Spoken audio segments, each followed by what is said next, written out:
तो जैसा कि आप देख पा रहे हैं एनसीईआरटी क्लास 12 और ये मैट्रिक्स का जो है चैप्टर 3.3 में हम लोग इंटर करने वाले हैं। चैप्टर 3.3 के सवालों को सॉल्व करने के पहले जो है कुछ महत्वपूर्ण बातों पर जो है मतलब विषयों पर जो है चर्चा कर लेते हैं और वो पहला है ट्रांसपोज ऑफ ए मैट्रिक्स। एक मैट्रिक्स का जो है ट्रांसपोज किस तरह से निकालें, जिसको बोलेंगे अवयव का परिवर्त। अब ये अवयव का परिवर्त यानी कि हिंदी से ज्यादा जो है सुटेबल जो है इंग्लिश ही लग रहा है ट्रांसपोज, ठीक है, सिंपल भी लग रहा है, परिवर्त थोड़ा सा आउट जैसा लग रहा है। फिर भी यहाँ पे जानेंगे कि किसी भी मैट्रिक्स के जो है ट्रांसपोज किस तरह से फाइंड करेंगे। इसके लिए सबसे पहले जो है हम कोई एक मैट्रिक्स ले लेते हैं, जैसे कि मान लेते हैं ए एक मैट्रिक्स है और इसमें 1 2 3 इस तरह का जो है हमारा क्या है एक मैट्रिक्स है, जिसके अवयव जो है 1 2 3 ले लिए, जिसमें जो है एक कॉलम है और 3 जो है रो है, ठीक है। अब देखिए एक ट्रांसपोज किसको बोलते हैं कि किसी भी मैट्रिक्स के क्या बोले, किसी भी मैट्रिक्स के रो को कॉलम बना दीजिए। क्या बोले, किसी भी मैट्रिक्स के रो को अगर कॉलम बना देते हैं या फिर कॉलम को जो है रो बना देते हैं, तो वैसी स्थिति में जो नया हमें मैट्रिक्स प्राप्त होगा उसको बोलेंगे पहले वाले का ट्रांसपोज। मतलब ये कि मान लेते हैं कि ये एक मैट्रिक्स है, ठीक है, और इसका जो कॉलम है इस कॉलम को हम क्या करते हैं, रो बना देते हैं। मतलब ये ऐसे है, अभी इसको इस तरह से कर देते हैं, मतलब ये हमें मिलेगा 1 2 और 3, ठीक है। देख पा रहे हैं कि इसके पहले जो है इसके पहले कॉलम को क्या कर दिए, पहले रो में कन्वर्ट कर दिए।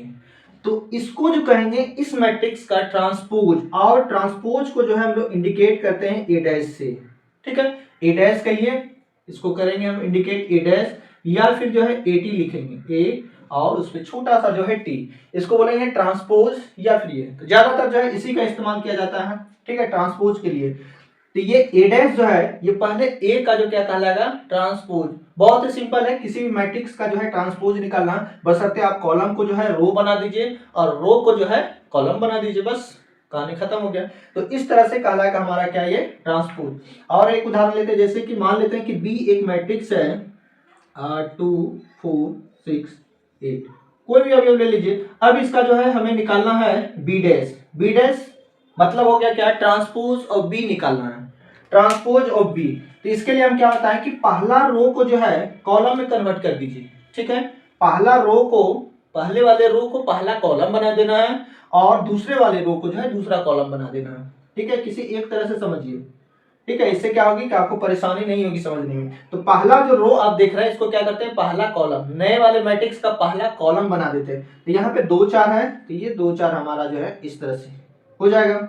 ये दूसरा रो है और दूसरा रो को जो है यहाँ पे क्या करेंगे, दूसरा कॉलम बना देंगे। तो इसको जो इस तरह से उठाएंगे, ठीक है, ऐसे नहीं कि 8 को जो है ऊपर कर दें, 6 को जो है नीचे नहीं, यहाँ लिखेंगे 6 और ये हो गया हमारा 8। इस तरह से हमें मिल गया एक नया मैट्रिक्स, और ये मैट्रिक्स जो है बी का कहलाएगा ट्रांसपोज, यानी कि ट्रांसपोज ऑफ बी हमारा क्या होगा, बी डैश होगा। अब हम लोग बात करते हैं थोड़ा सा जो है प्रॉपर्टीज के बारे में कि ट्रांसपोज के जो है क्या क्या प्रॉपर्टीज हैं, किन किन नियमों का जो ये पालन करते हैं। तो ज्यादा नहीं, 3 से जो है 4 ही नियम है, ठीक है। तो यहां पर जो है हम लोग जानेंगे कि properties of transpose of matrix, यानी कि मैट्रिक्स में ट्रांसपोज के जो है क्या क्या प्रॉपर्टीज हैं, या फिर ट्रांसपोज जो है किन किन नियमों का पालन करता है। तो यहाँ पे पहला रूल है इसका क्या, कि ट्रांसपोज ऑफ ए, ट्रांसपोज मतलब किसी भी मैट्रिक्स अगर 2 बार ट्रांसपोज निकालेंगे तो वो आपको जो है पहला मैट्रिक्स दे देगा, स्टार्टिंग वाला, ठीक है।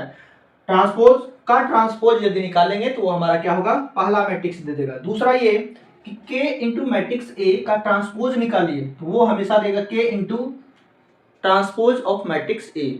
मतलब ये हो गया कि आप चाहे तो k जहां क्या है हमारा अचर पद है, ठीक है, तो किसी भी अचर पद से मैट्रिक्स ए में गुना करके ट्रांसपोज निकालिए, या फिर जो है ट्रांसपोज निकालने के बाद उसमें उस अचर पद से गुना कर दीजिए, दोनों का मतलब सेम है। मतलब ये हुआ कि आप पहले गुना करके ट्रांसपोज निकालिए या ट्रांसपोज निकालने के बाद उस अचर पद से गुना कीजिए, रिजल्ट जो है हमेशा सेम आएगा। दूसरी बात क्या है, ट्रांसपोज जो है डिस्ट्रीब्यूटिव लॉ का जो है पालन करते हैं, a plus B whole transpose, ठीक है। A plus B whole transpose, यानी कि ये दोनों के ट्रांसपोज के क्या होगा, बराबर होगा। मतलब ये कि ए प्लस बी को, मतलब ए एक मैट्रिक्स है, बी एक मैट्रिक्स है, दोनों को जोड़ के उसका ट्रांसपोज निकाल लेते हैं, ठीक है। या फिर जो है दोनों का अलग अलग ट्रांसपोज निकाल के जोड़ देते हैं, दोनों का रिजल्ट क्या होगा, सेम होगा, ठीक है। और चौथी और इंपॉर्टेंट बात यह है कि ए मैट्रिक्स इंटू बी का ट्रांसपोज, ये जो होगा transpose of B into transpose of A, ठीक है, ये रिवर्स हो जाता है। ये क्या होगा हमारा, रिवर्स होगा। ए इंटू बी करके ट्रांसपोज निकालिए, या फिर ट्रांसपोज ऑफ बी और ट्रांसपोज ऑफ ए निकाल के दोनों को मल्टीप्लाई कर दीजिए, दोनों का रिजल्ट सेम आएगा। आपसे ऑब्जेक्टिव में जो है ऑप्शन ए और ये सी, ये दोनों प्रॉपर्टी से रिलेटिव क्वेश्चन जो है पूछ सकते हैं ऑब्जेक्टिव में, ठीक है। ये दे देगा क्या ये ट्रू है या नहीं, या फिर जो है इसके बारे में जो है पूछ दिया जाएगा, ठीक है, कि किसी भी मैट्रिक्स का अगर दो बार जो है ट्रांसपोज निकालते हैं तो नया मैट्रिक्स जो है क्या मिलेगा। तो वैसी स्थिति में जो आपका गिवन मैट्रिक्स होगा वही मिल जाएगा। और ये वाला जो है टर्म आपको याद रखना है कि दो मैट्रिक्स को जो है इंटू करके ट्रांसपोज निकालना, या फिर दोनों को जो है अलग अलग ट्रांसपोज निकाल के इंटू करना, रिजल्ट जो होगा क्या होगा, सेम होगा। बस इसी प्रॉपर्टीज के आधार पे जो है हम लोग मिलते हैं चैप्टर 3.3 में और क्वेश्चन लेके और समझते हैं वहां और भी विस्तार से। तब तक के लिए